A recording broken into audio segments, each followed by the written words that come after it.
নমস্কার, আমি সুবীর। আপনারা দেখছেন সুবীরদার লাইফস্টাইল। আজকের বিষয় শ্রী শ্রী মা শারদামণি দেবীর জন্মতিথি। আগামী 22শে ডিসেম্বর 2024 রবিবার বাংলার এক পার্বণ শ্রী শ্রী মা শারদামণির জন্মতিথি। 1853 সালের 22শে ডিসেম্বর বাংলার 1260 সনের 8ই পৌষ হিন্দু পঞ্জিকা অনুসারে অগ্রহায়ণ কৃষ্ণতিথি ছিল এই দিন। পশ্চিমবঙ্গের বাঁকুড়া জেলার বিষ্ণুপুর মহকুমার অন্তর্গত প্রত্যন্ত গ্রাম জয়রামবাটির এক দরিদ্র ব্রাহ্মণ পরিবারে সারদা দেবী জন্মগ্রহণ করেন। বাল্যকাল সাধারণ গ্রামবাসী বাঙালি মেয়েদের মতো সারদা দেবীর জীবন ছিল অত্যন্ত সহজ ও সরল। খেলা চলে ছেলেবেলায় পুতুল খেলার সময় লক্ষ্মী ও কালীর মূর্তি গড়ে পুজো করতেন।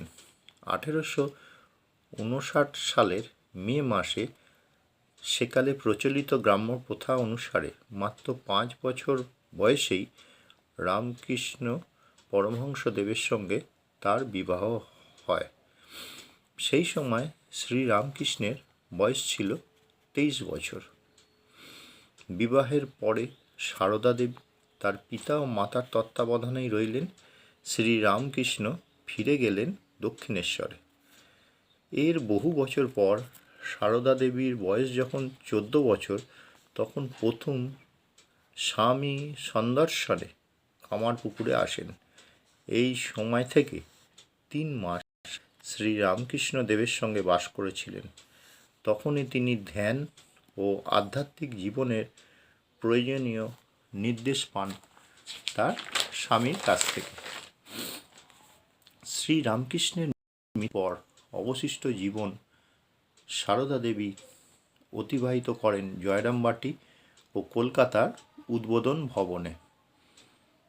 তার সমগ্র জীবন ছিল স্বামী, ভ্রাতা ও ভাতৃ পরিবারবর্গ এবং তার আধ্যাত্মিক সন্তানদের প্রতি সেবা ও আত্মত্যাগে উৎসর্গকৃত। শ্রী রামকৃষ্ণের শিষ্যগণ তাকে আপন জননীর আসনে বসাতেন।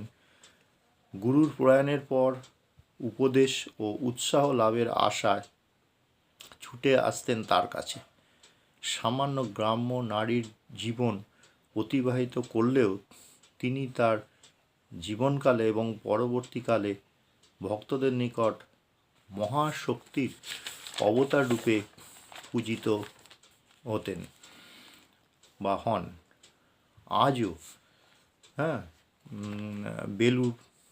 বেলুড়ে শ্রী রামকৃষ্ণ মঠে, বাগবাজারে শ্রী মায়ের বাড়িতে, কাশীপুর উদ্যানবাটিতে শ্রী রামকৃষ্ণ সারদা মঠে, শ্যামপুকুর শ্রী রামকৃষ্ণ সংঘ আয়োজিত শ্রী মায়ের পুজো ও নানা অনুষ্ঠান করা হয়ে থাকে অত্যন্ত উৎসাহ ও উদ্দীপনার সঙ্গে। আমি সারদা মায়ের জীবনী খুব শুনলাম। তার নামে বলা মানে কিছুতেই শেষ হতে চায় না। এত তিনি ভালো ছিলেন এবং এত ভালো কাজ করেছেন। তার বাণী আজও আমাদের মনে গাঁথা আছে। তাই অনেক জিনিস এই ছোট্ট ভিডিওর সময় অনুযায়ী তো বলা হয়নি। আশা করি আমাকে ক্ষমা করে দেবেন। আগামী রবিবার সারদা মায়ের জন্মতিথি যখন সারা দেশে পালন হবে, আপনারা নিশ্চয়ই দেখতে পাবেন বা কেউ কেউ যে জায়গাগুলো বললাম এই স্থানে যাবেন, দেখবেন যে কি সুন্দর অনুষ্ঠান হয় এবং ভক্তবৃন্দ আসে এই সকল দেখতে। আশা করি আমার ভিডিওটা আপনাদের ভালো লাগবে। আপনারা সাবস্ক্রাইব করবেন, আপনারা লাইক করবেন। আর এইরকম ধরনের ভিডিও আমি আবার আনবো আপনাদের সামনে। আপনারা ভালো থাকবেন, আপনারা সুস্থ থাকবেন। আজকের মতো ভিডিওটা এখানেই শেষ করছি। নমস্কার।